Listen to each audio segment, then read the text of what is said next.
നമസ്കാരം. 2025 മെയ് 24 ഏകദേശം ഒരു ഉച്ചയായിട്ടുണ്ടാവും. ആ സമയത്ത് മേഘാലയയിലെ ഷില്ലോങ്ങിൽ മധ്യപ്രദേശിൽ നിന്നുള്ള ഒരു ചെറുപ്പക്കാരൻ ഒരു പരാതിയുമായി എത്തിയിരിക്കുകയാണ്. അവന്റെ പേര് വിപിൻ എന്നാണ്. വിപിന്റെ സഹോദരൻ രാജ രഘുവംശിയും അയാളുടെ ഭാര്യ സോനം രഘുവംശിയും മെയ് 20 മധ്യപ്രദേശിൽ നിന്ന് ഗോഹട്ടി വഴി മേഘാലയയിലേക്ക് വന്നതാണ്. അവര് ഒരു ഹണിമൂൺ ട്രിപ്പിന്റെ ഭാഗമായിട്ടാണ് അവിടെ എത്തിയത്. മെയ് 11 ഇൻഡോറിൽ വെച്ച് സോനത്തിന്റെയും രാജയുടെയും വിവാഹം. ആ വിവാഹം കഴിഞ്ഞ് ഏകദേശം ഒരു 10 ദിവസം കഴിഞ്ഞപ്പോഴാണ് അവര് ഗോഹട്ടി വഴി ഷില്ലോങ്ങിലേക്ക് തിരിച്ചത്. മെയ് 23 ഏകദേശം ഒരു 12 മണിയായപ്പോൾ സോനം അവളുടെ അമ്മയും അതുപോലെ രാജയുടെ അമ്മയും വിളിച്ചിരുന്നു. ആ സമയത്ത് രാജയുടെ ഫോൺ ചാർജ് തീർന്നിരിക്കുകയായിരുന്നു. സോനം അന്ന് വിളിച്ചതിന് ശേഷം സോനത്തെയോ രാജയോ കോണ്ടാക്ട് ചെയ്യാൻ വിപിനോ വിപിന്റെ വീട്ടുകാർക്കോ പറ്റിയിട്ടില്ല. വിപിന്റെ വീട്ടുകാർ സോനത്തിന്റെ വീട്ടുകാരെ വിളിച്ച് മകളെക്കുറിച്ചോ മരുമകനെ കുറിച്ചോ എന്തെങ്കിലും വിവരമുണ്ടോ എന്ന് ചോദിച്ചപ്പോൾ അവരും കോണ്ടാക്ട് ചെയ്യാൻ പറ്റുന്നില്ലെന്നുള്ള കാര്യം രാജയുടെ വീട്ടുകാരോട് പറഞ്ഞതുകൊണ്ടാണ് വിപിൻ ഇൻഡോറിൽ നിന്ന് ഷില്ലോങ്ങിലെത്തി പരാതിയുമായി സ്റ്റേഷനിലെത്തിയിരിക്കുന്നത്. പരാതി കേട്ട് കഴിഞ്ഞപ്പോൾ പോലീസ് സോനത്തിന്റെയും അതുപോലെ രാജയുടെയും ടെലിഫോൺ നമ്പറുകൾ എഴുതി വാങ്ങിച്ചു. ആ 2 ടെലിഫോണും ഇപ്പോ സ്വിച്ച് ഓഫ് ആണ്. അവരെ കോണ്ടാക്ട് ചെയ്യാൻ പറ്റുന്നില്ല. പോലീസും ട്രൈ ചെയ്തു. 2 ഫോണും സ്വിച്ച് ഓഫ് ആണ്. ആ 2 ഫോൺ നമ്പരും ഒന്ന് ട്രേസ് ചെയ്യാനായിട്ട് ഷില്ലോങ് പോലീസ് അപ്പോൾ തന്നെ സൈബർ പോലീസിന് നിർദ്ദേശം കൊടുത്തു. രാജയുടെയും സോനത്തിന്റെയും വ്യത്യസ്ത ഫോട്ടോകളുടെ ഒരു ശേഖരം വിപിൻ കൊണ്ടുവന്നിട്ടുണ്ടായിരുന്നു. ആ ഫോട്ടോകൾ അയാൾ പോലീസിന് ഹാൻഡ് ഓവർ ചെയ്യുകയും ചെയ്തു. മെയ് 20 ഇൻഡോറിൽ നിന്ന് തിരിച്ച് ഗോഹട്ടിയിലെത്തി. അവിടെ നിന്ന് മെയ് 22 രാജയും സോനവും ഷില്ലോങ്ങിൽ എത്തിയിരിക്കുന്നത്. ഇതിനിടയിൽ കാമഖ്യ ക്ഷേത്രത്തിൽ അവര് പോവുകയും അവിടെ നിന്നുള്ള ഫോട്ടോകൾ അവരുടെ വാട്സാപ്പിൽ ഇടുകയും ചെയ്തിട്ടുണ്ട്. അതോടൊപ്പം ഫേസ്ബുക്കിൽ ആ ഫോട്ടോകൾ പോസ്റ്റ് ചെയ്യുകയും ചെയ്തിട്ടുണ്ട്. അതൊക്കെ വിപിൻ പോലീസിനെ കാണിച്ചു കൊടുത്തു. വളരെ രസകരമായി ഒരു ഹണിമൂൺ ആഘോഷിക്കുന്ന കപ്പിളിന്റെ എല്ലാ ലക്ഷണവും അവരുടെ ആ ഫോട്ടോകളിൽ കാണാൻ കഴിയും. മെയ് 23 ഉച്ചയ്ക്ക് 2:15 രാജയുടെ മൊബൈലിൽ ഒരു ഫോട്ടോ ഇടുകയും ആ ഫോട്ടോയ്ക്ക് സോന ഒരു കമന്റ് കൊടുക്കുകയും ചെയ്തിട്ടുണ്ട്. അടുത്ത 7 ജന്മവും ഒന്നിച്ചുണ്ടാകണം എന്ന് പറഞ്ഞുകൊണ്ടുള്ള ഒരു പോസ്റ്റാണ് അവിടെ ഇട്ടിരിക്കുന്നത്. ശരിക്കും ഹണിമൂൺ സമയത്ത് ഭാര്യയ്ക്കും ഭർത്താവിനും ഒക്കെ തോന്നുന്ന അതേ വികാരം സ്വാഭാവികമായിട്ടും ആ ഫോട്ടോയുടെ ക്യാപ്ഷനിലുണ്ട്. പോലീസ് അനുജൻ വിപിനോട് പറഞ്ഞു, അവര് ട്രെക്കിങ്ങിനെങ്ങാനും പോയതായിരിക്കും, എന്തായാലും ഞങ്ങളൊന്നും തിരക്കാം, ഇവിടെ വേറെ വിഷയമൊന്നുള്ള സ്ഥലമല്ല. മേഘാലയത്തിൽ ഷില്ലോങ്ങിൽ ആളുകൾ വരുന്നത് തന്നെ ചിറാപുഞ്ചി പോലുള്ള മേഖലകളിൽ പോകാൻ വേണ്ടിയാണ്. ചിറാപുഞ്ചി ലോകത്തിന്റെ മഴ തലസ്ഥാനം എന്ന പേരിൽ അറിയപ്പെടുന്ന സ്ഥലമാണല്ലോ. മേഘാലയയിൽ രസകരമായ ഒരുപാട് കാഴ്ചകൾ കാണാൻ വേണ്ടിയുണ്ട്. പല മേഖലയിൽ നിന്നും ടൂറിസ്റ്റുകൾ അവിടേക്ക് വരാറുണ്ട്. എന്തായാലും രാജയും സോനത്തിനെയും അന്വേഷിച്ച് കണ്ടുപിടിക്കാമെന്ന് വിപിന് ഷില്ലോങ് പോലീസ് വാക്ക് കൊടുത്തു എന്ന് മാത്രമല്ല, അവര് ഒരു അന്വേഷണം തുടങ്ങുകയും ചെയ്തു. സോനവും അതുപോലെ രാജയും എവിടെയാണ് താമസിച്ചിരുന്നെന്ന ചോദ്യത്തിന് ഷില്ലോങ്ങിലാണെന്നുള്ള കാര്യം മാത്രമാണ് കൃത്യമായിട്ടും വിപിന് അറിയാവുന്നത്. ഏത് ഹോട്ടലിലാണ് താമസിച്ചതെന്ന് ചോദിച്ചപ്പോൾ അതിനെക്കുറിച്ച് ഒരു വിവരവുമില്ല. ഏതോ ഹോം സ്റ്റേയിലാണെന്നുള്ള വിവരം മാത്രമാണ് വിപിനുള്ളത്. ആ വിവരം മാത്രം വെച്ചുകൊണ്ട് ആ ദമ്പതികളെ കണ്ടുപിടിക്കാൻ പറ്റില്ല. അതിന് സൈബർ പോലീസിന്റെ സഹായം വേണം. സൈബർ പോലീസ് ഏതാനും മണിക്കൂറുകൾക്കകം തന്നെ കുറെ ഡേറ്റ ഷില്ലോങ് പോലീസിന് ഹാൻഡ് ഓവർ ചെയ്തു. രാജയുടെയും സോനത്തിന്റെയും മൊബൈൽ ഫോണുകൾ സ്വിച്ച് ഓഫ് ആയിരിക്കുന്നത് ചിറാപുഞ്ചി മേഖലയിലാണ്. കൃത്യമായി പറഞ്ഞാൽ ഷിപ്ര മേഖലയിൽ വെച്ചിട്ടാണ് അവിടെ ഫോൺ സ്വിച്ച് ഓഫ് ആയിരിക്കുന്നത്. അവിടെയുള്ള മൊബൈൽ ടവറിൽ മെയ് 23 ഉച്ചവരെ അവരുണ്ടായിരുന്നു. പോലീസ് ഉടൻ തന്നെ ആ സ്ഥലത്തേക്ക് തിരിച്ചു. പോലീസ് അവിടെ എത്തുമ്പോഴേക്കും ഏതാണ്ട് ആളൊഴിഞ്ഞ അവസ്ഥയാണ് അവിടെ. സിപ്ര മേഖലയിലെത്തിയ പോലീസ് സംഘം അവിടെയുള്ള ടൂറിസ്റ്റ് ഗൈഡുകളെയും അതുപോലെ ഹോം സ്റ്റേക്കാരെയും കടകളെയും ഒക്കെ സമീപിച്ചു. ആ ചെറുപ്പക്കാരുടെയും ഫോട്ടോ കാണിച്ച് ഈ പിള്ളേരെ കണ്ടിട്ടുണ്ടോ എന്ന് തിരക്കുമ്പോൾ പലരും അവരെ കണ്ടതായി ഓർക്കുന്നില്ല. അങ്ങനെ ചോദിച്ചു വന്നപ്പോഴാണ് പിഡെ എന്ന് പേരുള്ള ഒരു ടൂറിസ്റ്റ് ഗൈഡ് ആ ഫോട്ടോ ഒന്ന് സൂക്ഷിച്ച് നോക്കിയത്. സർ, ഇവര് കുറച്ച് മുകളിലോട്ട് മലയുടെ ഭാഗത്തേക്ക് നടക്കുന്നതാണ് ഞാൻ കണ്ടത്. ഇവർക്കൊപ്പം വേറെയും ടൂറിസ്റ്റുകൾ ഉണ്ടായിരുന്നു. വേറെ ടൂറിസ്റ്റുകളോ? അതെ സർ, ഒരുപാട് ആളുകൾ നടന്നു പോകുന്ന മേഖലയാണ്. ഇവർക്കൊപ്പം വേറെ 3 പേരും കൂടെ ഉണ്ടായിരുന്നു. ആ ടൂറിസ്റ്റ് ഗൈഡ് കൃത്യമായും ആ കാഴ്ച ഓർക്കുന്നുണ്ട്. പോലീസ് അയാൾ പറഞ്ഞ ആ സ്ഥലത്തേക്ക് നടന്നെത്തി. ശരിക്കും ട്രെക്കിങ്ങിന് ഇഷ്ടമുള്ള ആളുകളൊക്കെ നടക്കുന്ന മേഖലയിലേക്കാണ് പോലീസ് സംഘം എത്തിയത്. പോലീസ് ആ മെയ് 24 വൈകുന്നേരവും മെയ് 25 26 അവിടെ മുഴുവൻ അരിച്ചു പറക്കിയെങ്കിലും അവിടെ നിന്ന് രാജ രഘുവംശിയെ കുറിച്ചോ സോനത്തെ കുറിച്ചോ ഒരു വിവരവും അവർക്ക് കിട്ടിയില്ല. 3 ദിവസത്തെ തുടർച്ചയായ അന്വേഷണത്തിൽ ഒരു വിവരവും രാജ രഘുവംശിയെക്കുറിച്ചും സോനത്തെക്കുറിച്ചും കിട്ടാതായപ്പോൾ ആ സംഭവവുമായി ബന്ധിപ്പിച്ചുകൊണ്ട് വാർത്തകളുടെ ഒരു പ്രളയം തന്നെ ഉണ്ടായത് മധ്യപ്രദേശിലും ഉത്തർപ്രദേശിലുമാണ്. ശരിക്കും ഇൻഡോർ മേഖലയിലെ അറിയപ്പെടുന്ന ബിസിനസ് കുടുംബമാണ് രാജ രഘുവംശിയുടെ കുടുംബം. അതുപോലെ തന്നെയാണ് സോനത്തിന്റെ കുടുംബവും. ആ 2 കുടുംബങ്ങളുടെയും കണ്ണിൽ ഉണ്ണികളായ ചെറുപ്പക്കാർ തമ്മിലാണ് വിവാഹം കഴിച്ചിരിക്കുന്നത്. അവരെയാണ് ഹണിമൂൺ സമയത്ത് മേഘാലയയിലെ ഷില്ലോങ്ങിൽ മിസ്സായിരിക്കുന്നത്. മേഘാലയയിലെ പോലീസ് നിരുത്തരവാദപരമായിട്ടാണ് പെരുമാറുന്നതെന്നും സീരിയസ് ആയി അന്വേഷിക്കുന്നില്ല എന്ന് പറഞ്ഞുകൊണ്ട് ധാരാളം പോസ്റ്റുകളും വാർത്തകളും ഒക്കെ ഇൻഡോറിൽ നിന്ന് ഇഷ്ടംപോലെ ഉണ്ടായി തുടങ്ങി. സ്വാഭാവികമായിട്ടും ഈ വിഷയം മേഘാലയ പോലീസിന്റെ ശ്രദ്ധയിൽപ്പെട്ടു. മേഘാലയ പോലീസിന് മുകളിൽ തലപ്പത്തുള്ള ഉദ്യോഗസ്ഥരുടെ പ്രഷർ ഉണ്ടാകുന്നത് അങ്ങനെയാണ്. മുകളിൽ നിന്നുള്ള പ്രഷർ കൃത്യമായും മേഘാലയ പോലീസിന്റെ പുറത്ത് ശക്തമായി അനുഭവപ്പെട്ടു തുടങ്ങിയതും അവര് അന്വേഷിക്കുന്ന ഏരിയയുടെ അളവും കൂടി. അതിന് ഫലമുണ്ടായി. മെയ് 27-ന് ഉപേക്ഷിക്കപ്പെട്ട നിലയിൽ ഒരു സ്കൂട്ടർ അവർക്ക് കണ്ടുകിട്ടി. ആ സ്കൂട്ടറിന്റെ നമ്പർ എടുത്ത മേഘാലയ പോലീസ് ആ സ്കൂട്ടർ ഉടമയെ കോൺടാക്ട് ചെയ്തപ്പോൾ അതൊരു ഹോം സ്റ്റേയുമായി ബന്ധപ്പെട്ട സ്കൂട്ടറാണ്. അയാളെ ഉടൻ തന്നെ അവിടേക്ക് വിളിച്ചു വരുത്തി. ആ സ്കൂട്ടറിൽ യഥാർത്ഥത്തിൽ താക്കോലിരിപ്പുണ്ട്. ആ സ്കൂട്ടറിന്റെ ഉടമ അവിടെ എത്തിയതും അയാൾക്ക് ആ സ്കൂട്ടറുമായി പോയ ആളുകളെ നല്ല ഓർമ്മയുണ്ട്. പോലീസ് കാണിച്ച ഫോട്ടോയിൽ നിന്ന് അവരെ അയാൾ തിരിച്ചറിയുകയും ചെയ്തു. അയാളുടെ ആ ഹോം സ്റ്റേയിൽ അവര് മെയ് 22-ന് താമസിച്ചിരുന്നു. പിറ്റേ ദിവസം, അതായത് മെയ് 23-ന് കറങ്ങാൻ പോകാനായിട്ട് സോനവും സോനത്തിന്റെ ഭർത്താവും സ്കൂട്ടർ അവിടുന്ന് വാടകയ്ക്ക് എടുത്തിരുന്നു. അവർ മടങ്ങി വരാത്തതിൽ അയാൾ ശരിക്കും അസ്വസ്ഥനായിരുന്നു. അവരെ അയാളും ഫോണിൽ വിളിച്ചിരുന്നു.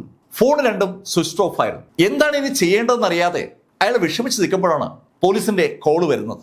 അയാൾ ആ കാര്യങ്ങൾ പറഞ്ഞതും പോലീസ് അയാൾക്കൊപ്പം അയാളുടെ ഹോം സ്റ്റേയിൽ മടങ്ങിയെത്തി. അയാളുടെ ഹോം സ്റ്റേയിലെ അവർ താമസിച്ച മുറിയിൽ പരിശോധന നടത്തിയ പോലീസിന് തികച്ചും അമ്പരപ്പിക്കുന്ന ഒരു സാധനം കിട്ടി. അത് അവളുടെ മംഗല്യ സൂത്രമാണ്. നവവധു ഒരു കാരണവശാലും കഴുത്തിൽ നിന്ന് ഊരിവെക്കാൻ സാധ്യതയില്ലാത്ത മംഗല്യ സൂത്രമാണ് അവിടെ ബെഡിൽ ഉപേക്ഷിക്കപ്പെട്ട നിലയിൽ പോലീസിന് കണ്ടുകിട്ടുന്നത്. ബെഡിൽ യാദൃശ്യവശാൽ അത് ഊരിവെച്ചതാണോ? കുളിക്കാൻ കയറുമ്പോൾ ചിലപ്പോൾ മാലയൊക്കെ അഴിച്ചു വെക്കുന്ന പതിവ് ആളുകൾക്കുണ്ടല്ലോ. അങ്ങനെ സംഭവിച്ചിട്ട് തിരിച്ച് എടുത്തിടാൻ മറന്നുപോയി കാണുമോ? പലതരം ചോദ്യങ്ങൾ സ്വാഭാവികമായും പോലീസിന് മുന്നിലേക്ക് വരികയാണ്. പോലീസ് എന്തായാലും അവിടെ മുതൽ ആ സ്കൂട്ടർ ഇരുന്ന ഭാഗം വരെ ഒരു അന്വേഷണം പിന്നെയും തുടങ്ങി. ഈ സമയത്താണ് യഥാർത്ഥത്തിൽ CCTV വിഷ്വലുകൾ പോലീസ് പരിശോധിച്ചു തുടങ്ങുന്നത്. മെയ് 24-ന് ഉച്ചയ്ക്ക് കിട്ടിയ പരാതിയിൽ ഒരു കാര്യമായ അന്വേഷണം മേഘാലയ പോലീസിന്റെ ഭാഗത്തുനിന്ന് ഉണ്ടായി തുടങ്ങുന്നത് മെയ് 27-ന് ആ സ്കൂട്ടർ കിട്ടിയത് മുതലാണ്. ഇതിനിടയിൽ അവര് അന്വേഷിച്ചില്ലെന്ന് ചോദിച്ചാൽ അന്വേഷിച്ചു, വേണ്ടത്ര സജീവമായി അന്വേഷിച്ചെന്ന് ചോദിച്ചാൽ ഇല്ല എന്ന് പറയേണ്ടി വരും. ഹോം സ്റ്റേ മുതൽ ആ സ്കൂട്ടർ ഇരിക്കുന്ന സ്ഥലം വരെയുള്ള മേഖലകളിൽ പല സ്ഥലത്തും കടകളുണ്ട്.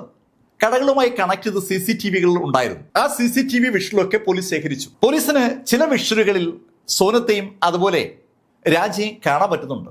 അനവധി ടൂറിസ്റ്റുകൾ വരികയും പോവുകയും ചെയ്യുന്ന മേഖലയായതുകൊണ്ട് അസ്വാഭാവികമായി അവർക്ക് ഒന്നും അവിടെ നിന്ന് കിട്ടിയില്ല. പക്ഷേ കാമാഖ്യ ക്ഷേത്രവുമായി ബന്ധപ്പെട്ട് വിഷ്വലുകൾ ശേഖരിച്ചപ്പോൾ പോലീസിന് അവിടെ അസ്വാഭാവികമായ ചില കാഴ്ചയിൽ കാണാൻ പറ്റി.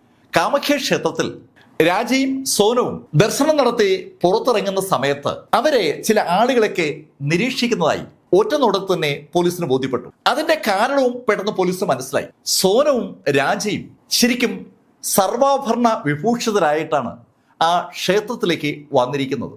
ഹണിമൂണിനൊക്കെ പോകുന്ന സമയത്ത് സാധാരണഗതിയിൽ ചെറിയ അളവിലേക്കാണ് ആളുകൾ ആഭരണം ധരിക്കുക. പക്ഷെ ഇവിടെ സോനവും രാജയും ആഭരണം ധരിക്കുന്നതിൽ ഒരു തരത്തിലുള്ള പിശുക്കും കാണിച്ചിട്ടില്ല. അത് തന്നെ ഒരു കൗതുകം ഉണർത്തുന്ന കാര്യമാണ്. പോലീസിന് പെട്ടെന്ന് അപകടം മണത്തു. ഇത്രയും ആഭരണങ്ങളുമായി ടൂറിസ്റ്റ് പ്ലേസുകളിലേക്ക് വന്ന് ചാടുന്ന ചെറുപ്പക്കാർക്ക് എന്താണ് ഇനി സംഭവിക്കാൻ സാധ്യതയുള്ളതെന്ന് പോലീസിന് നന്നായിട്ട് അറിയാം.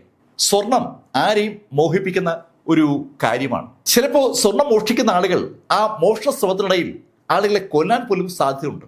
അങ്ങനെ ഒരു തോന്നലാണ് മേഘാലയ പോലീസിന് അപ്പൊ തോന്നിയത്. തികച്ചും അശ്രദ്ധമായി ആഭരണം ധരിച്ച് ആൾക്കൂട്ടത്തിലൂടെ നടക്കുന്ന സോനുവും അതുപോലെ രാജയും അപകടം വിളിച്ചു വരുത്തുകയാണ്. അങ്ങനെ പോലീസിന് തോന്നാൻ മറ്റൊരു കാരണം കൂടിയുണ്ട്. ഈ കാമാഖ്യ ക്ഷേത്രത്തിലെ വിഷ്വലുകളിൽ അവര് കണ്ട ആളുകളെ ഒന്നുകൂടി സൂക്ഷിച്ചു നോക്കുമ്പോൾ അവർക്കൊക്കെ ഒരു ക്രിമിനൽ മുഖഭാവമുണ്ട്. അവർക്ക് ക്രിമിനൽ മുഖഭാവമാണ് ഉള്ളതെന്ന് പറയാനുള്ള കാരണം അവർക്ക് ആ ക്ഷേത്രത്തിലെ ക്യാമുകൾ എവിടെയൊക്കെയാണ് ഉള്ളതെന്ന് കൃത്യമായിട്ട് അറിയാം. ആ വെബ് ക്യാമിൽ അവരുടെ മുഖം പതിയാത്ത ശൈലിയിൽ ചരിഞ്ഞു നിന്നൊക്കെയാണ് അവർ സോനത്തെയും അതുപോലെ രാജയും വീക്ഷിക്കുന്നത്. തികച്ചും യാദൃശ്യവശാൽ സോനത്തെയും രാജ്യത്തെയും കാണുന്ന ആളുകളുടെ മുഖമൊക്കെ വളരെ ക്ലിയറാണ്. പക്ഷെ ഇവരുടെ മുഖം മാത്രം ആ വെബ് ക്യാമുകൾ പതിയാത്ത ശൈലിയിൽ അവർ മറഞ്ഞു നിന്ന് നോക്കുകയാണ്. അവരുടെ ആ മറഞ്ഞു നിൽപ്പും രാജയുടെയും സോനത്തിന്റെയും മിസ്സിംഗ് തമ്മിൽ എന്തെങ്കിലും ബന്ധമുണ്ടോ? പോലീസിന്റെ സംശയം അവിടെ തുടങ്ങുകയാണ്. പോലീസിന് ആ സംശയം തോന്നിയതും അവർ ഉടൻ തന്നെ ഹയർ അതോറിറ്റികൾക്ക് വിവരം കൈമാറി. അതിന് ഫലമുണ്ടായി. NDRF കൂടി അന്വേഷണത്തിന്റെ ഭാഗമായി. അപകടങ്ങൾ ഉണ്ടാകുമ്പോൾ സഹായിക്കാൻ സ്വാഭാവികമായിട്ടും NDRFനെ വിളിക്കുമല്ലോ. NDRF രംഗത്തിറങ്ങി 48 മണിക്കൂർ കഴിയുമ്പോൾ സോനത്തിന്റെ കൈവശമുണ്ടായിരുന്ന 2 ബാഗുകൾ NDRF കണ്ടെത്തി. മല കയറുമ്പോൾ ഭാരം ഉപേക്ഷിക്കാനായി സോനം തന്നെ ബാഗ് മാറ്റിവെച്ചതാണോ, അല്ലെങ്കിൽ ആ ബാഗ് ആരെങ്കിലും അവിടേക്ക് വലിച്ചെറിഞ്ഞതാണോ? ഒരു ഉത്തരം NDRFന് ഇല്ല. പക്ഷെ പോലീസിനെ ഇപ്പൊ കുഴയ്ക്കുന്നത് മറ്റൊരു കാര്യമാണ്. മെയ് 27 അവർക്ക് ആ സ്കൂട്ടർ കിട്ടുന്ന സമയത്ത് ആ സ്കൂട്ടറിൽ താക്കോലുണ്ടായിരുന്നു. സാധാരണഗതിയിൽ ഒരു സ്കൂട്ടർ വാടകയ്ക്ക് എടുക്കുന്ന ആളുകൾ ആ സ്കൂട്ടർ ഏതെങ്കിലും സ്ഥലത്ത് വെച്ചിട്ട് മലയുടെ മുകളിലേക്ക് നടന്നു കയറുകയാണെങ്കിൽ ആദ്യം ചെയ്യുക ആ സ്കൂട്ടർ പൂട്ടി താക്കോല് അവരുടെ പോക്കറ്റിലേക്ക് വെക്കുക എന്നുള്ളതാണ്. അതല്ലാതെ സ്കൂട്ടറിൽ താക്കോലും വെച്ചിട്ട് ആരും മലയുടെ മുകളിലേക്ക് നടന്നു കയറത്തില്ല. സ്കൂട്ടറിൽ താക്കോല് വെച്ചിരിക്കുകയാണെങ്കിൽ അതിന്റെ അർത്ഥം അവര് ആ സ്കൂട്ടറിന്റെ ചുറ്റുവട്ടത്ത് തന്നെ ഉണ്ടായിരുന്നിരിക്കും എന്നാണ്. സ്കൂട്ടറിന്റെ ചുറ്റുവട്ടത്ത് അവർ ഉണ്ടായിരുന്ന സമയത്ത് അവരെ ആരെങ്കിലും ഇനി അപകടപ്പെടുത്തിയതാണോ? 2 കാര്യങ്ങൾ പോലീസിന്റെ ശ്രദ്ധ വന്നിരിക്കുകയാണ്. ഒന്ന്, സോനവുമായി കണക്ട് ചെയ്ത ആ ബാഗുകൾ മലയുടെ മുകളിലേക്ക് പോകുന്ന വഴിയിൽ നിന്ന് കിട്ടിയ കാര്യം. 2, താഴെ താക്കോലുമായി കണ്ട സ്കൂട്ടർ പൂട്ടിയിട്ടില്ലാത്ത സ്ഥിതിക്ക് സോനത്തെയും രാജയും അപകടപ്പെടുത്തി ആരെങ്കിലും മലയുടെ മുകളിലേക്ക് അവർ വലിച്ചുകൊണ്ട് പോയപ്പോൾ ആ ബാഗുകൾ വലിച്ചെറിഞ്ഞതാണോ? ആ ചോദ്യം വന്നതോടുകൂടി അന്വേഷണത്തിന്റെ ശക്തിയും അതിന്റെ തീവ്രതയും ഒന്നുകൂടെ അങ്ങ് വർദ്ധിച്ചു. സ്വാഭാവികമായിട്ടും ഈ സമയത്ത് ഇൻഡോറിൽ പുറത്തിറങ്ങുന്ന യൂട്യൂബ് വീഡിയോകളിലും ഫേസ്ബുക്കിലും എന്ന് വേണ്ട സകല ന്യൂസ് ചാനലിലും ഇതൊരു വലിയ വിഷയമായി മാറി.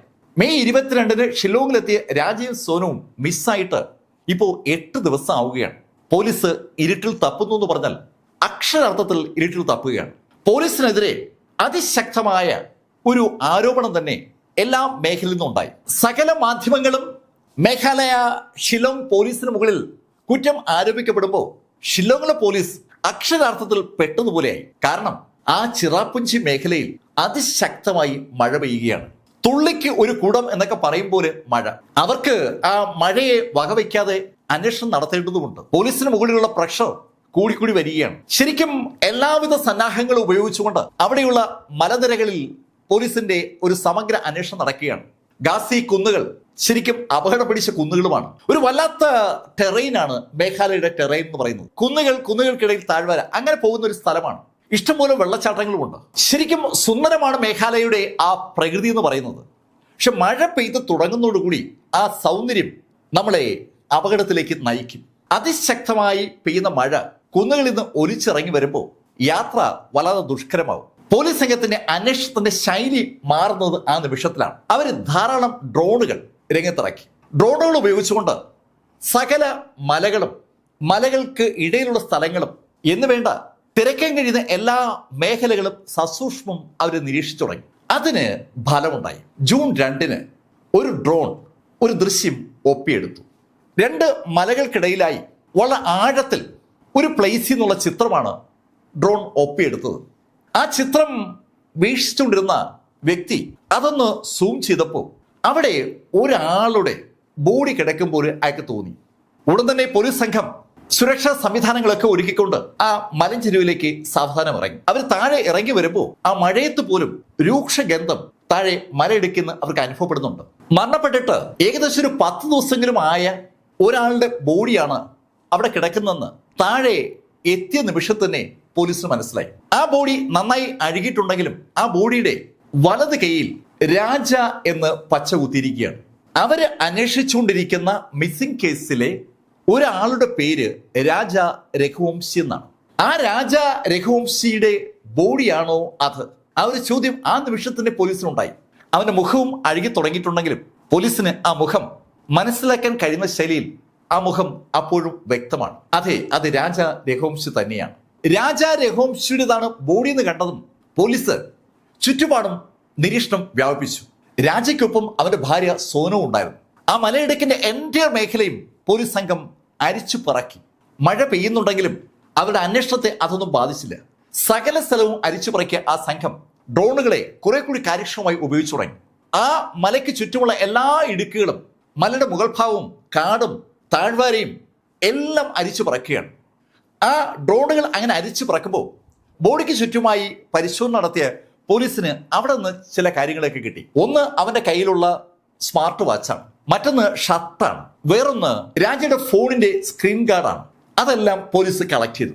ഇൻഡോറിൽ ബിസിനസ്സുകാരനായ രാജ രഘുവംശിയുടെ ഡെഡ് ബോഡി മേഘാലയയിലെ ആ ചിറാപുഞ്ചിയിലെ സോഹ്ര മേഖലയിൽ വെള്ളച്ചാട്ടത്തിന് സമീപം കണ്ടുകിട്ടിയ വാർത്തയ്ക്ക് ഒരു വല്ലാത്ത വൈബ്രേഷൻ ഉണ്ടായിരുന്നു. ടൂറിസ്റ്റുകളുടെ വരവ് കൊണ്ട് മാത്രം ജീവിച്ചു പോകുന്ന ഒരു മേഖലയാണ് ആ ചിറാപുഞ്ചി മേഖല എന്ന് പറയുന്നത്. ചിറാപുഞ്ചി മേഖലയിലേക്ക് ഹണിമൂൺ ആഘോഷിക്കാനായി എത്തിയ ദമ്പതികളിൽ പുരുഷൻ കൊല്ലപ്പെട്ടിരിക്കുകയാണ്. പെൺകുട്ടിയെ കാണാനില്ല. മേഘാലയത്തെയും ഷില്ലോങ്ങിനെയും സോഹ്ര മേഖലയും അടിമുതൽ ഉലച്ച സംഭവ വികാസങ്ങളുടെ തുടക്കം അവിടെ നിന്നാണ്. രാജ രഘുവംശിയുടെ ആ ബോഡി പോസ്റ്റ്മോർട്ടത്തിന് അയക്കുന്ന സമയത്ത് തന്നെ പോലീസ് ചില കാര്യങ്ങൾ നോട്ട് ചെയ്തിരുന്നു. അവർ നേരത്തെ രാജയുടെ ഫോട്ടോകൾ കണ്ടിരുന്നു. രാജ കാമഖ്യ ക്ഷേത്രത്തിൽ ഭാര്യ സോനത്തിനൊപ്പം പങ്കെടുക്കുന്ന ഫോട്ടോസാണ് പോലീസിന്റെ കൈവശമുള്ളത്. ആ ഫോട്ടോയിൽ കാണുന്ന രാജിന്റെ ദേഹത്ത് ധാരാളം ആഭരണങ്ങൾ ഉണ്ടായിരുന്നു. മരിച്ചു കിടക്കുന്ന രാജയുടെ ദേഹത്ത് ആഭരണങ്ങളേ ഇല്ല. സ്വർണത്തിന് വേണ്ടി രാജയെ കൊലപ്പെടുത്തിയതാണ്. രാജയുടെ പുറത്തുണ്ടായിരുന്നതിനേക്കാൾ ഒത്തിരിയേറെ സ്വർണം സോനത്തിന്റെ പുറത്തുണ്ട്. രാജയ്ക്ക് ഇതാണ് പറ്റിയതെങ്കിൽ സോനത്തിന് എന്ത് വേണമെങ്കിലും സംഭവിക്കും.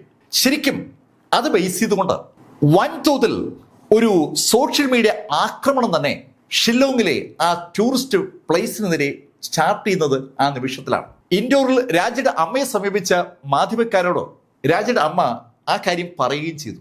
ഹണിമൂണിന് പോകുന്ന സമയത്ത് സോനം 9 ലക്ഷം രൂപ കയ്യിൽ കരുതിയിരുന്നു.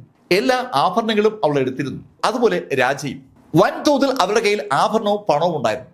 അത് മനസ്സിലാക്കിയ ആരൊക്കെയോ രാജയും സോനത്തെയും അപകടപ്പെടുത്തിയതാണ്. രാജയും സോനത്തെ പോലുള്ള ദമ്പതികൾക്ക് ഹണിമൂണിന് വരാൻ കഴിയാത്ത ശൈലിയിൽ ദുഷ്ടന്മാരുടെ നാടാണ് ഈ ചിറാപുഞ്ചി മേഖല എന്ന ശൈലിയിൽ പോസ്റ്റുകളുടെ ഒരു ഒഴുക്ക് തന്നെ സോഷ്യൽ മീഡിയ ഉണ്ടായി. പലരും വീഡിയോയിൽ നേരിട്ട് വന്നിട്ട് ഷില്ലോങ്ങിലേക്ക് പോകരുത്, അവിടെ ആളുകളെ ആക്രമിക്കുന്ന, കൊലപ്പെടുത്തുന്ന, കൊള്ളയടിക്കുന്ന ആളുകളുടെ കേന്ദ്രമാണെന്നൊക്കെയുള്ള ഒരു പ്രചാരണം തന്നെ അങ്ങ് നടത്തിയുണ്ടായി. ഇത് മുഖ്യമന്ത്രി സക്മ ഉൾപ്പെടെയുള്ള ആളുകളിൽ വൻ പ്രഷറാണ് സൃഷ്ടിച്ചത്. ശരിക്കും മേഘാലയ സർക്കാർ നന്നായി വിരണ്ടു എന്ന് പറയാം. ബോയ്കോട്ട് മേഘാലയ എന്ന ശൈലിയിലാണ് ക്യാമ്പയിൻ.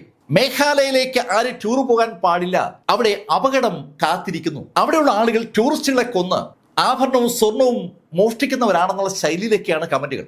ഈ കമന്റുകൾ കൂടുതലും ഉണ്ടാകുന്നത്, അല്ലെങ്കിൽ പോസ്റ്റുകൾ കൂടുതലും ഉണ്ടാകുന്നത് മധ്യപ്രദേശ് ബേസ് ചെയ്തുകൊണ്ടാണ്. ആ പോസ്റ്റുകൾക്ക് സ്വാഭാവികമായും വൻ റീച്ച് കിട്ടുകയാണ്. മറ്റ് സ്റ്റേറ്റുകളിലെ ഹിന്ദി സംസാരിക്കുന്ന ആളുകൾ ആ പോസ്റ്റുകളുടെ റീച്ച് വർദ്ധിപ്പിച്ചുകൊണ്ട് റീപോസ്റ്റ് ചെയ്തു തുടങ്ങുകയും വർക്ക് ചെയ്ത് പുതിയ പുതിയ വീഡിയോകളാക്കുകയും ചെയ്തു. ഈ പോസ്റ്റുകളൊക്കെ അങ്ങനെ വരുമ്പോഴാണ് രാജ രഘുവംശിയുടെ പോസ്റ്റ്മോർട്ടം റിപ്പോർട്ട് പുറത്തിറങ്ങുന്നത്. അവന്റെ പുറകുവശത്തും മുൻവശത്തും അടിയേറ്റിട്ടുണ്ട്. മുൻപിൽ ഒരു വെട്ടാണ് കിട്ടിയിരിക്കുന്നത്. രക്തം വാർന്നാണ് അവൻ മരിച്ചിരിക്കുന്നത്.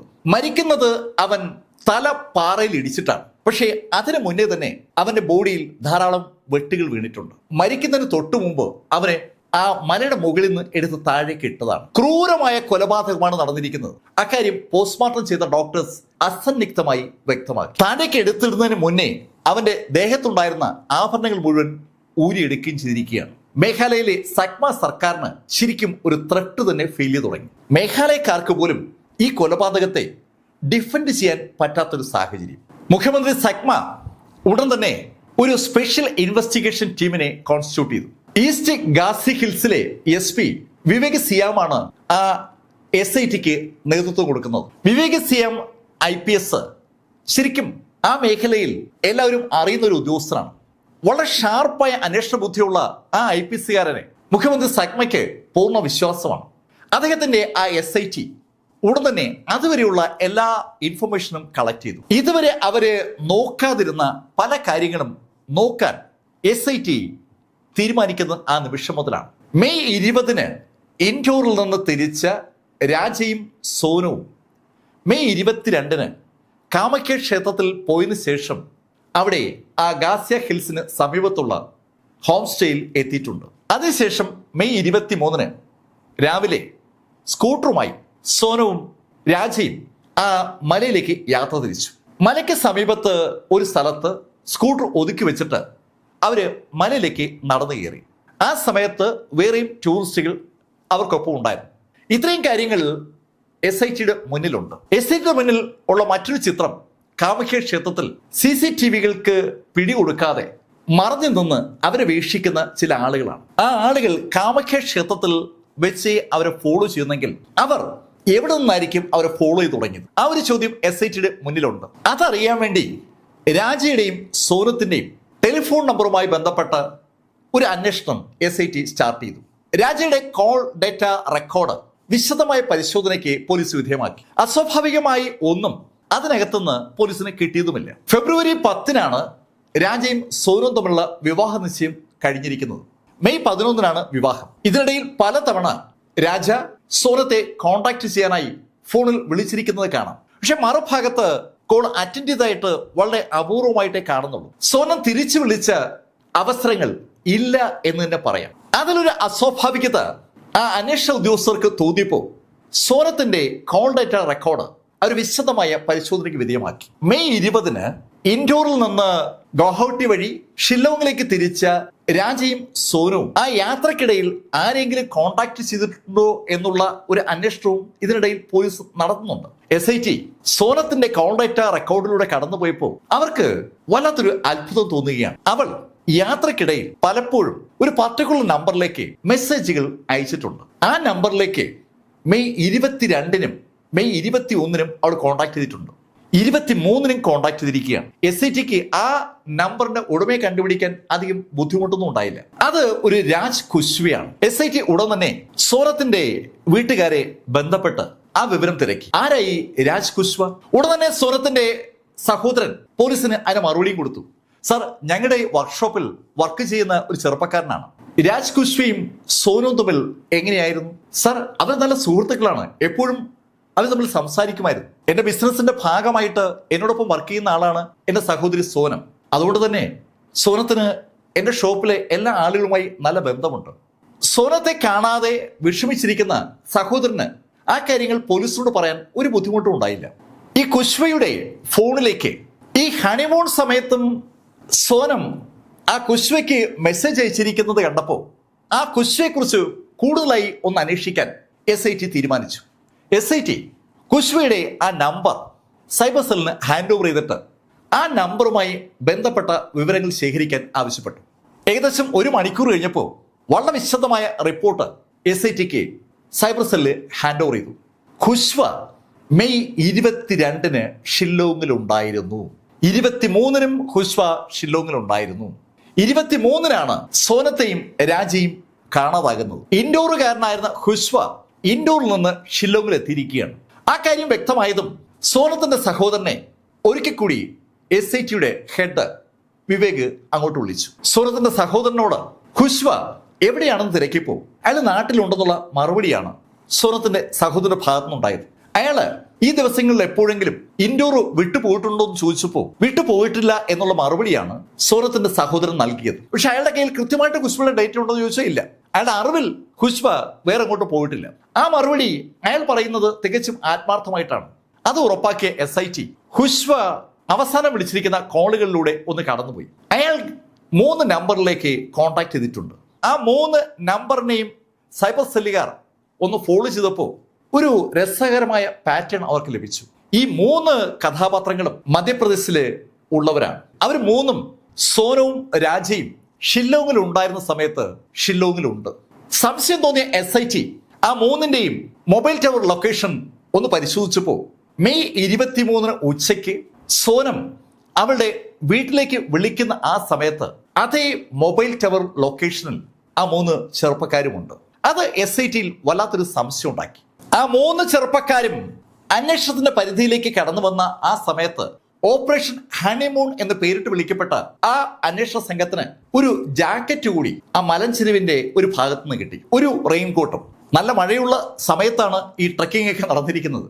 ആ ജാക്കറ്റിൽ മഴ നനഞ്ഞിട്ട് പോലും രക്തത്തിന്റെ അംശം കണ്ടു. സ്വാഭാവികമായിട്ടും ആ സാധനങ്ങൾ ഫോറൻസിക് വിഭാഗത്തിന് കൈമാറി. ആ രക്തം രാജയുടേതാണോ എന്ന് തിരിച്ചറിയേണ്ടിയിരിക്കുന്നു. ഇപ്പോ ദിവസം ജൂൺ 5 കഴിഞ്ഞു. ജൂൺ 5-ന് മുഖ്യമന്ത്രി സക്മയോട് പത്രക്കാർ അന്വേഷണത്തെക്കുറിച്ച് ചോദിച്ചപ്പോൾ അദ്ദേഹം പറഞ്ഞ ഒരു മറുപടി ശരിക്കും സെൻസേഷണലായി മാറി. ഞങ്ങള് വിവരങ്ങൾ ശേഖരിച്ചുകൊണ്ടിരിക്കുകയാണ്. പക്ഷേ ശേഖരിച്ച വിവരങ്ങൾ അനലൈസ് ചെയ്യുമ്പോൾ കൊല്ലപ്പെട്ട രാജയുടെ ഭാര്യ സോനും സംശയത്തിന്റെ ദൃഷ്ടിയിലാണ്. മേഘാലയ മുഖ്യമന്ത്രി തന്നെ ആ ഡയലോഗ് പറയുമ്പോൾ സ്വാഭാവികമായിട്ടും ആ വാർത്ത പെട്ടെന്ന് സ്പ്രെഡായി. ഇൻഡോറിൽ നിന്ന് ഹണിമൂണിനായി ഷില്ലോങ്ങിലെത്തിയ ദമ്പതികളിൽ ഭർത്താവ് കൊല്ലപ്പെട്ടു, ഭാര്യ മിസ്സായിരിക്കുന്നു. ഭാര്യയ്ക്ക് എന്ത് സംഭവിച്ചു എന്ന് അറിയത്തില്ല. അതുമായി ബേസ് ചെയ്തുകൊണ്ട് ഇഷ്ടംപോലെ സോഷ്യൽ മീഡിയ പോസ്റ്റുകളും ന്യൂസ് ചാനലുകളിൽ നിന്നുള്ള വാർത്തകളും പത്രങ്ങളിൽ വാർത്തകളുമായി നിറയുമ്പോഴാണ് മേഘാലയ മുഖ്യമന്ത്രിയുടെ ആ സ്റ്റേറ്റ്മെന്റ് വരുന്നത്. മേഘാലയ മുഖ്യമന്ത്രി അന്വേഷണത്തെ വഴിതെറ്റിക്കാൻ ശ്രമിക്കുകയാണെന്നൊക്കെ പറഞ്ഞുകൊണ്ട് കമന്റുകൾ സ്വാഭാവികമായും അടുത്ത നിമിഷം ഉണ്ടാവുകയാണ്. പക്ഷെ ഈ സമയത്ത് മേഘാലയ സൈബർ പോലീസ് ശരിക്കും സജീവമായി ഒരു കാര്യത്തിൽ ശ്രദ്ധിച്ചുകൊണ്ടിരിക്കുകയാണ്. ആ ഹുഷ്വ ബന്ധപ്പെട്ട ആ 3 ചെറുപ്പക്കാരുടെയും ടെലിഫോൺ നമ്പറാണ് അവർ നിരീക്ഷിക്കുന്നത്. 4ഉം സ്വിച്ച് ഓഫാണ്. അവരങ്ങനെ കാത്തിരിക്കുമ്പോൾ ആ ഫോണിൽ ഒരെണ്ണം മധ്യപ്രദേശിലെ ഇൻഡോറിൽ ഓണായി. SIT ടീം അതിവേഗതയിൽ ഷില്ലോങ്ങിൽ നിന്ന് ഗോഹട്ടി വഴി കൽക്കത്ത വഴി നേരെ ഇൻഡോറിലെത്തി. SIT ടീം ഇൻഡോറിൽ എത്തുമ്പോഴേക്കും SITയുടെ നിർദ്ദേശപ്രകാരം ഇൻഡോർ പോലീസ് ആ മൊബൈൽ നമ്പർ ആക്റ്റീവായ ബിൽഡിങ്ങിന് സമീപത്ത് കാത്തു നിൽക്കുകയാണ്. ഇൻഡോർ പോലീസിന്റെ സഹായത്തോടുകൂടി SIT ആ ബിൽഡിങ്ങിലേക്ക് ഇരച്ചു കയറി. അധികം ബുദ്ധിമുട്ടില്ലാതെ തന്നെ പോലീസ് ആനന്ദ് കുർമി എന്ന ചെറുപ്പക്കാരനെ പോക്കി. അവനൊപ്പം സാക്ഷാൽ രാജ് കുശ്വി ഉണ്ടായിരുന്നു. രാജ് കുശ്വയ്ക്കാണ് നിരന്തരമായി സോനം മെസ്സേജ് അയക്കുമായിരുന്നു. ആ മെസ്സേജ് മെയ് 23 വരെ തുടർച്ചയായി തുടരുകയും ചെയ്തിരുന്നു.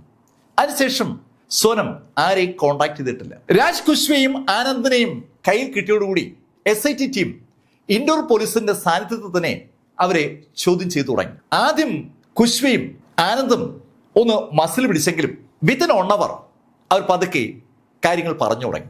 ആനന്ദും കുശ്വയും പറഞ്ഞ കഥ കേട്ടതും പോലീസിന്റെ ആക്ഷന്റെ വേഗത കൂടി.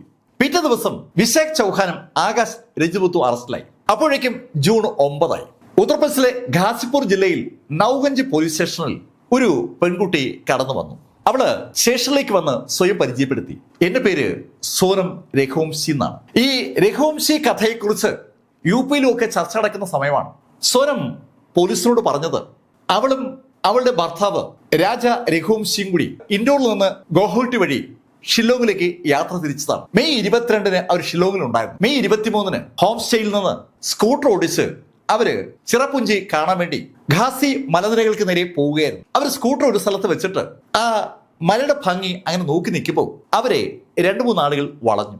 ശരിക്കും ആ വളഞ്ഞ ആളുകൾ സോനത്തെ ആക്രമിച്ചതും തടുക്കാൻ ശ്രമിച്ച രാജിനെ അവരെ അടിച്ചു വീഴ്ത്തി. ആ സമയത്ത് രാജിയെ രക്ഷിക്കാൻ അവളൊരു ശ്രമം നടത്തിയെങ്കിലും അവളെയും അവര് അടിച്ചു വീഴ്ത്തി.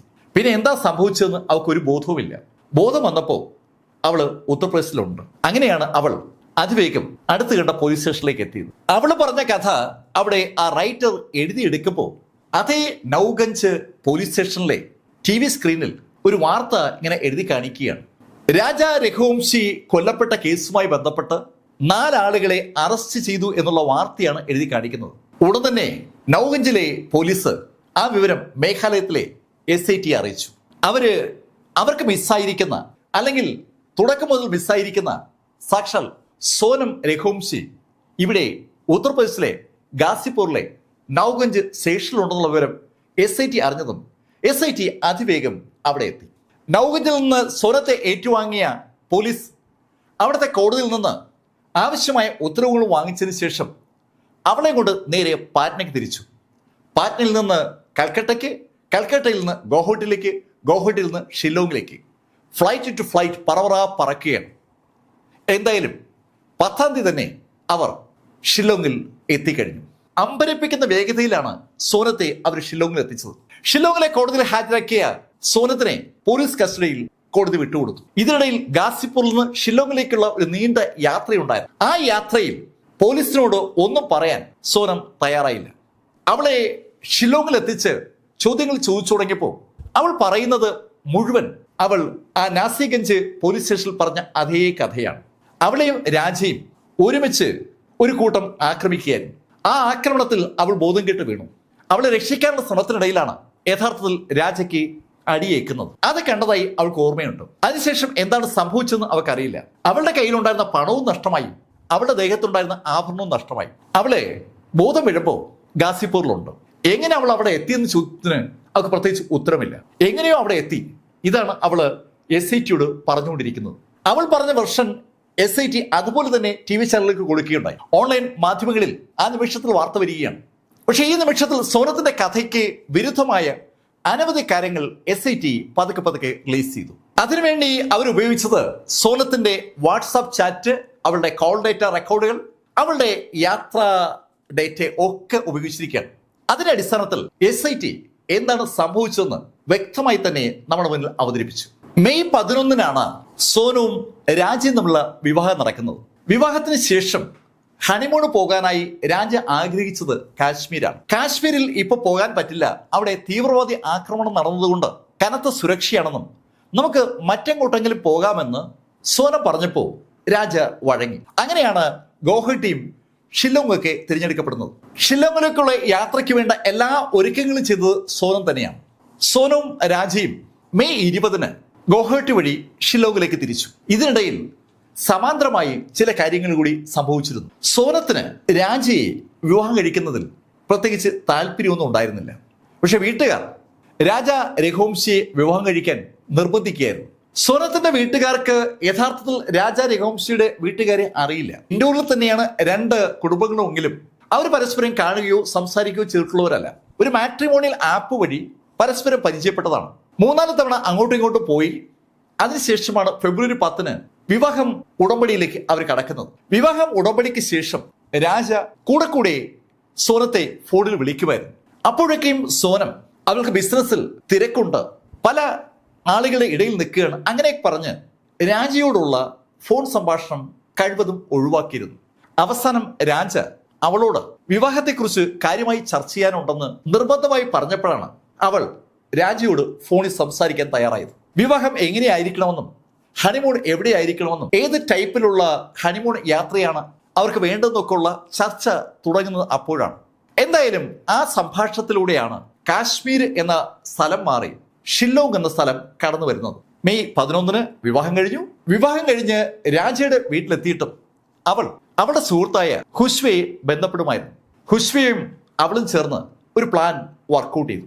രാജയെ അവസാനിപ്പിക്കാനുള്ള ഒരു പ്ലാനാണ് അവൾ ഹുഷ്വയോട് ചേർന്ന് വർക്കൗട്ട് ചെയ്തത്. ഹുഷ്വ അവളുടെ ആഗ്രഹം കേട്ടപ്പോൾ ആദ്യം അനുകൂലമായി നിന്നെങ്കിലും ഈ ഷില്ലോങ്ങിലേക്ക് പോകുന്ന ഡേറ്റ് അടുപ്പിച്ച് എത്തിയപ്പോൾ അവൻ അതിൽ നിന്ന് പിന്മാറാനുള്ള ഒരു പ്രവണത കാണിച്ചു. ആ സമയത്ത് സോനം അവനെ ശരിക്കും വിരട്ടി. അവളുടെ ഫ്രണ്ടാണ് ഹുഷ്വ. മണിക്കൂറുകളോളം ദിവസവും അവർ സംസാരിക്കുന്നവരാണ്. ഈ സമയത്ത് രാജീവ് ഇല്ലാതാക്കാനുള്ള പദ്ധതിയിൽ നിന്ന് ഹുഷ്വ പിന്മാറിയാൽ അവൾ വളരെ ക്രൂരമായി പ്രതികരിക്കുമെന്ന് മനസ്സിലാക്കിയ ഹുഷ്വ അവസാനം സോനയോട് സഹകരിക്കാൻ തീരുമാനിച്ചു. അങ്ങനെയാണ് അയാളുടെ സുഹൃത്തുക്കളായ 3 ക്രിമിനലുകളെ ഈ മിഷന് വേണ്ടി തിരഞ്ഞെടുക്കുന്നത്. ആനന്ദ് കുർമിയും വിശാലും ആകാശ് രജ്പുത്തും. അവർക്ക് 3 പേർക്കും ഒരു വലിയ തുക തന്നെ സോനം ഹുഷ്വ വഴി ഓഫർ ചെയ്തു. അവര് മെയ് 17 തന്നെ ഗോഹട്ടിലേക്ക് തിരിച്ചു. മെയ് 20 യഥാർത്ഥത്തിൽ സോനവും രാജയും ഇൻഡോറിൽ നിന്ന് ഗോഹട്ടിക്ക് പോകുന്നത്. അതിനു മുന്നേ തന്നെ ഗോഹട്ടിയിലെത്തി അവിടെ മുറിയെടുത്ത് താമസിക്കുകയായിരുന്നു ആ 3 ചെറുപ്പക്കാരും. അവരാണ് ആ കാമഹ്യ ക്ഷേത്രത്തിൽ ആ CCTV ക്യാമറകൾക്ക് പിടികൊടുക്കാതെ സോനത്തെയും രാജയും നിരീക്ഷിച്ചത്. എവിടെ വെച്ച് രാജയെ ഇല്ലാതാക്കണം, അതാണ് പ്രധാനപ്പെട്ട ചോദ്യം. ആ ചോദ്യത്തിന്റെ ഉത്തരം അവർക്ക് ലഭിക്കേണ്ടത് സോനം വഴിയാണ്. സോനം ഡയറക്റ്റ് ആയിട്ട് അവരോട് സംസാരിക്കില്ല. അവൾ സംസാരിക്കുന്നത് കുശ്വയുമായി മാത്രമാണ്. കുശ്വ ആ ഇൻഫർമേഷൻ ആ 3 പേരുമായി കമ്മ്യൂണിക്കേറ്റ് ചെയ്യും. അവസാനം രാജയെ ഇല്ലാതാക്കാനുള്ള സ്ഥലമായി അവർ തിരഞ്ഞെടുത്തത് ഷില്ലോങ് തന്നെയാണ്. ഷില്ലോങ്ങിലെ ആ ചിറാപുഞ്ചി മേഖലയിലെ വെള്ളച്ചാട്ടത്തിന്റെ അടുത്തേക്ക് രാജയെ കൊണ്ടുവന്നതിന് ശേഷം അവനെങ്ങ് തട്ടുക, അങ്ങനെ ഒരു പദ്ധതിയാണ് കുശ്വ ആ ചെറുപ്പക്കാരോട് പറഞ്ഞത്. കുശ്വ ശരിക്കും ബുദ്ധിമാനാണ്. കുശ്വ മനഃപൂർവ്വം അവന്മാർക്കൊപ്പം യാത്ര ചെയ്തില്ല. പക്ഷേ ഈ പരിപാടിയൊക്കെ നടക്കണമല്ലോ, അതിനുവേണ്ടി അവനും അവസാനം മെയ് 22 ഷില്ലോങ്ങിലെത്തി. അതുകൊണ്ടാണ് ഷില്ലോങ്ങിലെ ആ മൊബൈൽ ടവർ ലൊക്കേഷനുകൾ പരിശോധിച്ചപ്പോൾ ഹുഷ്വയുടെ സാന്നിധ്യം പോലീസ് കണ്ടത്. മെയ് 23 രാവിലെ 5:30 മണിക്ക് സോനയും രാജയും അവരുടെ ഹോം സ്റ്റേയിൽ നിന്ന് റെഡിയായി പുറത്തിറങ്ങി. നമ്മൾ ശ്രദ്ധിക്കേണ്ട ഒരു വിഷയം ഇവിടെയുണ്ട്. മേഘാലയയിൽ രാവിലെ 5:30 എന്ന് പറയുമ്പോൾ നല്ല സൂര്യപ്രകാശമുള്ള സമയമാണ്. നമ്മളെക്കാൾ ഏകദേശം 1 മണിക്കൂർ മുമ്പ് അവിടെ സൂര്യൻ ഉദിക്കും. അതുപോലെ ഇവിടെ അസ്തമിക്കുന്നതിന് 1 മണിക്കൂർ മുമ്പ് സൂര്യൻ അസ്തമിക്കുകയും ചെയ്യും. സൂര്യൻ കിഴക്കുന്നാണ് ഉദിച്ചു വരുന്നതെന്ന് നിങ്ങൾ കേട്ടിട്ടുണ്ടല്ലോ. കിഴക്കെന്ന് പറയുന്നതാണ് മേഘാലയ. അപ്പൊ അവിടെ നേരത്തെ ഉദിക്കുന്ന അർത്ഥം. 5:30 മണിക്ക് ഹോം സ്റ്റേയിൽ നിന്ന് പുറത്തിറങ്ങിയ സോനുവും രാജുവും ആ ഹോം സ്റ്റേക്കാരുടെ സ്കൂട്ടറുമായിട്ട് ഹാസി മലനിരകൾക്ക് നേരെ യാത്ര തുടങ്ങി. ഏകദേശം 6 മണിയായപ്പോൾ അവർ ഒരു സ്ഥലത്ത് സ്കൂട്ടർ നിർത്തി. സോനം ആവശ്യപ്പെട്ട അനുസരിച്ചാണ് രാജ അവിടെ ആ സ്കൂട്ടർ നിർത്തിയത്. അവിടെ വഴി 2ആയി പിരിയുന്നുണ്ട്. ഏത് വഴിയിലൂടെയാണ് അവർക്ക് പോകേണ്ടതെന്ന് അറിയാൻ വേണ്ടിയാണ് അവിടെ സ്കൂട്ടർ നിർത്താൻ രാജയോട് സോനം ആവശ്യപ്പെട്ടത്. അവരങ്ങനെ നിൽക്കുമ്പോൾ അവരുടെ അടുത്തേക്ക് 2 സ്കൂട്ടറിലായി 3 ചെറുപ്പക്കാരെത്തി. ആ ചെറുപ്പക്കാരെ കണ്ടതും അവരെ കൈകാണിച്ച് നിർത്തിയ സോനവും രാജയും അവരോട് ഹിന്ദിയിൽ ഈ ചിറാപുഞ്ചി മേഖലയിലേക്ക് പോകാനുള്ള വഴി ചോദിച്ചു. അവർക്ക് ഹിന്ദിയിലേ അറിയൂ. അവരെ അതിശയപ്പെടുത്തിക്കൊണ്ട് ആ ചെറുപ്പക്കാർ ഹിന്ദി തന്നെ മറുപടി പറയുകയും ചെയ്തു.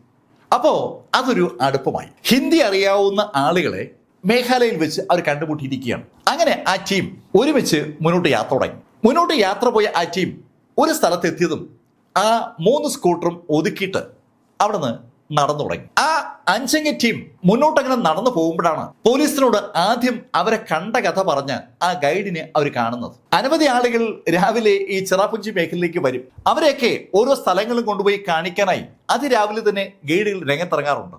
ആ ഗൈഡ് സ്വാഭാവികമായിട്ടും ഈ ടീമിനെയും സമീപിച്ചു. ആ ടീം ഗൈഡിന്റെ സേവനം ആവശ്യമില്ല എന്ന് പറഞ്ഞതുകൊണ്ട് അയാൾ പിന്നെ നിർബന്ധിച്ചില്ല. ആ 5 ടീം നടന്ന് മുന്നോട്ട് പോകുമ്പോൾ സോനം പതുക്കെ പുറകിലായി. അവൾക്ക് നടക്കാൻ ഒരു ബുദ്ധിമുട്ട്. അതുകൊണ്ട് രാജ അവൾക്കൊപ്പം നിൽക്കാൻ ശ്രമിച്ചതും അവള് രാജയോട് പറഞ്ഞു, രാജ നീ നടന്നോ, ഞാൻ പുറകെ വരാം. അവൾ അങ്ങനെ പറഞ്ഞതും രാജയ്ക്കൊപ്പമുള്ള ആ ചെറുപ്പക്കാർ രാജയോട് പറഞ്ഞു, ഏയ് രാജ ബാ, നമുക്ക് വേഗം നടക്കാം. അങ്ങനെ രാജയും കൊണ്ട് ആ 3 ചെറുപ്പക്കാർ ഒന്നിച്ച് നടക്കുമ്പോൾ ഒരാള് പുറകിലായി. അപ്പോഴേക്കും സമയം മെയ് 23 ഉച്ചയ്ക്ക് 12 മണി കഴിഞ്ഞ് 15 മിനിറ്റാണ്. ഈ സമയത്താണ് സോനം അവളുടെ അമ്മയെ അവളുടെ ഫോണിൽ നിന്ന് വിളിക്കുന്നത്. അവളും രാജയും അവിടെ ഷില്ലോങ്ങിലുണ്ടെന്നും മല കയറിക്കൊണ്ടിരിക്കുകയാണെന്നും ഇപ്പോ രാജയുടെ ഫോൺ സ്വിച്ച് ഓഫ് ആയെന്നും അവളുടെ ഫോണും ഏത് നിമിഷമാണെങ്കിലും സ്വിച്ച് ഓഫ് ആയി പോകാമെന്നും അവൾ അമ്മയോട് പറഞ്ഞു. ഈ സമയത്ത് രാജയും ആ സുഹൃത്തുക്കളും മുകളിലേക്ക് അങ്ങനെ നടന്നുകൊണ്ടേയിരിക്കുകയാണ്. സമയം ഉച്ചയ്ക്ക് 1 മണി. രാജയും ആനന്ദ് കുർമയും രജപുത്തും മുന്നിൽ നടക്കുകയാണ്. അവരുടെ തൊട്ടുപുറകിലായി വിശാലുണ്ട്. വളരെ താഴത്ത് സോനമുണ്ട്. സോനം ഒരു ചൂളമടിക്കുന്നത് ആ സമയത്താണ്. വഴിയിലെങ്ങും ആരുമില്ല എന്ന ഒരു സൂചന വിശാലിന് ആ ചൂളമടിയിലൂടെ ലഭിച്ചു. സോനത്തിന്റെ ആ ചൂളമടി ശബ്ദം കേട്ടതും വിശാൽ കയ്യിലിരുന്ന കത്തി കൊണ്ട് ഒരൊറ്റയാടി രാജത്തിന്റെ തലയിൽ.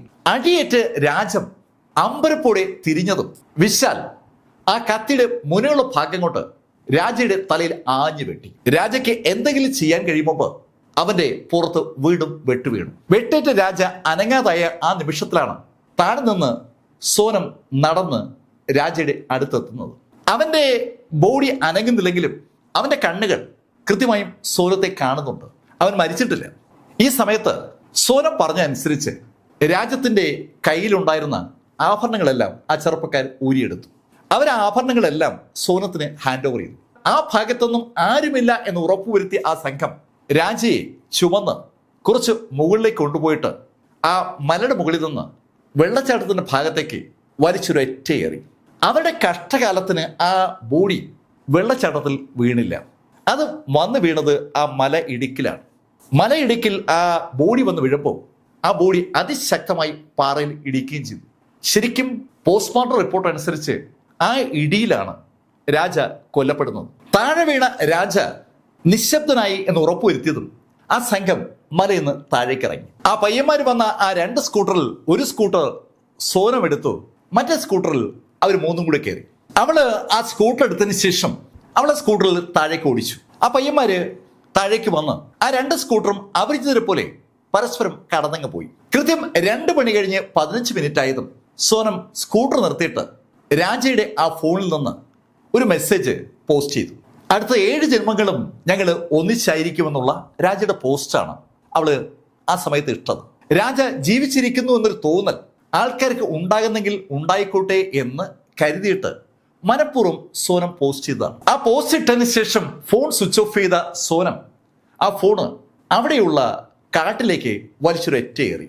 ഇനി രാജയുടെ ഫോൺ തിരഞ്ഞ് ആരും അവിടെ കണ്ടുപിടിക്കരുത്. അത് ഉറപ്പാക്കിയ സോനം അവളുടെ ഫോൺ സ്വിച്ച് ഓഫ് ചെയ്തതിനു ശേഷം അവിടെ നിന്ന് യാത്ര തുടങ്ങി. സ്കൂട്ടറിൽ ഷില്ലോങ്ങിലെത്തിയ സോനം അവിടെ നിന്ന് ഒരു ടാക്സി പിടിച്ച് ഗോഹട്ടിയിലേക്ക് തിരിച്ചു. ഗോഹട്ടിയിൽ നിന്ന് കാമഖ്യ എക്സ്പ്രസിൽ അവള് ഇൻഡോറിലേക്കും യാത്ര തിരിച്ചു. മെയ് 25-ന് ഇൻഡോറിലെത്തിയ സോനം അവളുടെ പരിചയക്കാരുടെ ഒരു ഫ്ളാറ്റിലായിരുന്നു താമസം. ഈ സമയത്ത് ഷില്ലോങ്ങിൽ സോനത്തെയും രാജയും പോലീസ് തലങ്ങും വിലങ്ങും അന്വേഷിക്കുകയാണ്. ഇതിനിടയിലാണ് ജൂൺ 2-ന് അവിടെ ഷില്ലോങ്ങിൽ രാജയുടെ ബോഡി കണ്ടുകിട്ടിയ വിവരം നാട്ടിൽ അറിയുന്നത്. സോനം അവിടെ ഫ്ളാറ്റിൽ ഒളിച്ചു താമസിക്കുമ്പോൾ ആ ബോഡി ഏറ്റുവാങ്ങാനായി രാജയുടെ സഹോദരൻ വിപിനും ബന്ധുക്കളും ഒക്കെ ഷില്ലോങ്ങിൽ പോയിരുന്നു. അവർ ആ ബോഡി ഏറ്റുവാങ്ങി ഇൻഡോറിൽ കൊണ്ടുവരുമ്പോൾ ഇൻഡോറിൽ സോനമുണ്ട്. സോനവുമായി മേഘാലയയിലെ ഷില്ലോങ്ങിലേക്ക് മധുവിന് പോയ മകൻ മരിച്ചെന്ന സങ്കടം രാജയുടെ അമ്മയും ബന്ധുക്കളൊക്കെ പങ്കുവയ്ക്കുമ്പോൾ ആ ദുഃഖത്തിൽ പങ്കുചേർന്നുകൊണ്ട് സോനത്തിന്റെ അമ്മയും വീട്ടുകാരും ഒക്കെ വല്ലാത്ത കരച്ചിലായിരുന്നു. അവരുടെ മകളെക്കുറിച്ച് ഒരു വിവരവുമില്ല. സോനത്തിന്റെ അമ്മയും സഹോദരനും ഒക്കെ അലമുറയിട്ട് കരയുമ്പോൾ ഫ്ളാറ്റിലിരുന്ന് തന്റെ ഭർത്താവിന്റെ മരണാനന്തര ചടങ്ങുകൾ ലൈവായി കണ്ടുകൊണ്ടിരുന്ന സോനം മറ്റൊരു കാഴ്ച കൂടി ആ TV-യിലൂടെ കാണുന്നുണ്ട്. അത് ആ ചടങ്ങിൽ പങ്കെടുക്കുന്ന ആളുകളുടെ ചിത്രമാണ്. ആ ചടങ്ങിൽ പങ്കെടുക്കുന്ന ആളുകളുടെ ചിത്രത്തിലുള്ള ഒരാളെ അവൾക്ക് നല്ല പരിചയമാണ്. അവളുടെ ഭർത്താവിനെ കൊല്ലാനായി കൊട്ടേഷൻ എടുത്ത അവളുടെ സുഹൃത്ത് ഹുഷ്വയുടെ ചിത്രമാണ് അവൾ TV കണ്ടത്. ഹുഷ്വ അവിടെ ഓടി നടന്ന് രാജയുടെ മരണാനന്തര ചടങ്ങുകളിൽ സഹകരിക്കുന്നുണ്ട്. ആ ഹുഷ്വ രാജയെ ഈ ലോകത്ത് നിന്ന് യാത്രയാക്കിയതിനു ശേഷം ആ ചടങ്ങിന്റെ ഭാഗമായി ഓടി നടക്കുന്ന കാഴ്ച സ്വാഭാവികമായിട്ടും സോനത്തിന് വല്ലാത്തൊരു ചിരി ഉണ്ടാക്കി കാണും. പക്ഷെ അവളുടെ ചിരി ആ SIT-കാർ ശരിക്കും പൊളിച്ചു. ഒരാഴ്ച കഴിഞ്ഞപ്പോൾ ആ കൊട്ടേഷൻ ഏറ്റെടുത്ത ആ 3-അംഗ സംഘം പിടിക്കപ്പെട്ടതോടുകൂടി നിവർത്തിയില്ലാതായ അവൾ ഇൻഡോറിൽ നിന്ന് നേരെ ഉത്തർപ്രദേശിലെ ഗാസിപ്പൂരിലേക്ക് തിരിച്ചു. എങ്ങോട്ടേക്ക് പോകണം എന്നത് അവളെ അലട്ടിയൊരു വിഷയമാണ്. ഗാസിപ്പൂരിലെത്തിയ അവൾ അവളുടെ സഹോദരനെ ഫോണിൽ വിളിച്ചു. അവളുടെ സഹോദരനോട് അവൾ കാര്യം പറഞ്ഞതും സഹോദരനാണ് അവളോട് പോലീസ് സ്റ്റേഷനിൽ കീഴടങ്ങാൻ ആവശ്യപ്പെട്ടത്. സഹോദരൻ നിർബന്ധപൂർവ്വം അങ്ങനെ പറഞ്ഞതിന്റെ അടിസ്ഥാനത്തിലാണ് അവൾ ആ നൗഗഞ്ച് സ്റ്റേഷനിലെത്തി ശരിക്കും ഒരു കഥയുണ്ടാക്കി അവിടുത്തെ റൈറ്ററോട് പറയുന്നത്. സോനത്തെയും ഖുശ്വ ഏർപ്പാടാക്കിയ ആ 3 കൊലയാളികളെയും മേഘാലയ കോടതി 27 വരെ പോലീസ് കസ്റ്റഡിയിൽ വിട്ടുകൊടുത്തിരിക്കുകയാണ്. ഇനിയാണ് പോലീസിന് ഇതുമായി ബന്ധപ്പെട്ട എല്ലാ തെളിവുകളും അടുക്കിച്ചിട്ടയുമായി ശേഖരിക്കേണ്ടത്. എന്തായാലും മധുവിധുവിനെ കൊണ്ടുപോയതിനു ശേഷം ഭർത്താവിനെ കൊന്ന ഈ പെൺകുട്ടി ഒരു പഠനം അർഹിക്കുന്ന കഥാപാത്രം തന്നെയാണ്. സ്ത്രീകളും പുരുഷന്മാരും ആളുകളെ കൊന്നൊടുക്കാൻ കാണിക്കുന്ന ഈ താല്പര്യം ഇത് എങ്ങോട്ടാണ് നമ്മുടെ സമൂഹത്തെ നയിക്കുന്നത് എന്നതാണ് കാതലായ ചോദ്യം. ഈ കഥ കേൾക്കുമ്പോൾ ശരിക്കും ഇതിനപ്പുറം എന്തെങ്കിലും സംഭവിക്കുമോ എന്നൊക്കെ നമുക്ക് സംശയം തോന്നാം. സംശയിക്കേണ്ട, ഇതിനപ്പുറവും സംഭവിച്ചിട്ടുണ്ടോ? ഇഷ്ടപ്പെട്ട പെണ്ണിനെ ഇഷ്ടം കൂടിപ്പോയപ്പോൾ തന്തൂരി അടുപ്പിനകത്ത് വെച്ച് വേവിച്ചെടുത്തൊരു കഥ നിങ്ങൾ കേട്ടിട്ടുണ്ടല്ലോ. ദില്ലിയെ പിടിച്ചു കുലുക്കിയ ആ കഥ നേരത്തെ ഞാനൊരു വീഡിയോ രൂപത്തിൽ ചെയ്തിട്ടുണ്ട്. അത് താഴെ ലിങ്കായി ഇട്ടിരിക്കുകയാണ്. ഒന്ന് കണ്ടു നോക്കുക. മനുഷ്യന്മാർ ക്രിമിനലായി മാറുന്നതിൻ്റെ പിന്നിലെ പശ്ചാത്തലവും ആ കുറ്റം ഒളിക്കാനായി അവർ നടത്തുന്ന പരിശ്രമമൊക്കെ ഒരു പഠനം അർഹിക്കുന്നത് തന്നെയാണ്. പക്ഷേ ഒരു കാര്യം മാത്രം ശ്രദ്ധിക്കുക, ഇതൊന്നും ചെയ്യാനുള്ളതല്ല എന്ന കാര്യം. ഇതൊക്കെ നിങ്ങളോട് സൂചിപ്പിക്കുന്നത് ഇങ്ങനെയൊക്കെ നടക്കുന്നു എന്ന് അറിഞ്ഞിരിക്കാൻ വേണ്ടിയാണ്. ഈ കഥ നിങ്ങളോട് പറഞ്ഞത് ലൈഫിൽ നിന്ന് BS ചന്ദ്രമോഹൻ. കമന്റുകൾ ചെയ്യുക. Thank you.